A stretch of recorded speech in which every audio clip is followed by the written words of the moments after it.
I had a terrifying encounter in the Appalachian Mountains and I'm looking for answers. Welcome back to Creepy Crochet and Creepypasta. Guys, this one is actually terrifying and his dog had a bad feeling before he did, so you know it's legit. Let's get into this story. Let me start by saying I have lived in the Appalachian Mountains all my life and have experienced a lot of strange things. My family was Irish and settled in West Virginia, but I currently live in the North Carolina portion of these wonderful mountains. That being said, I have learned a lot about what really lurks in these dark woods, but this was like nothing I had ever experienced before. It all began with my golden retriever Ozzy growling like I had never heard before. He literally never growls, so that had me already uncomfortable, but this growl was bone chilling. It was like he was getting ready to have to fight for his life or something. I took both him and my other dog out at around 11 p.m. and he would not leave my side. I noticed that my workshop door was open, so I walked down to close and lock it up. The entire time he was glued to my side. Ozzy also kept trying to get in between my legs, still growling, and all of his hair sticking straight up like a feral animal. The second I closed the door, all hell breaks loose in the woods. It sounded like 50 full-grown men had broke out into a full sprint, tearing through the woods.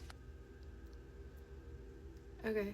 Trees were shaking and branches falling. In my life, I have never been that scared. Got back in the house before I shit my pants and I got my pistol and or mag light to figure out what the hell was out there. When the dog and I got back outside, we were surrounded by what sounded like people mumbling. It was everywhere. I shined the light all over the woods and couldn't see anything, but the sound was coming from all around. It sounded as if you got a gym full of people to baby mumble. You could almost make out words, that's why I don't think it was an animal. I almost immediately felt sick, like I was having a mix between a panic attack and the full swing of the flu. Back inside the house, it sounded like people were walking around all night. The windows were creaking and you could clearly hear the sound of shoes on gravel. The mumbling never stopped.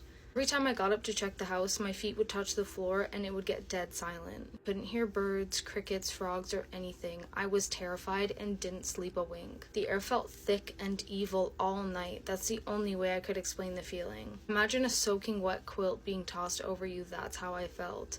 I'm looking for any answers as to what this could be. This wasn't like the normal spooky stories my grandma and great uncles used to tell me. This one, like, guys, I don't know. It's Kirby! Kirby with little bat wings and bat ears. Anyways, y'all, let me know what you would have done in this situation and what you think it was that he experienced, and I will see you in the next video. Thank you for watching. Bye!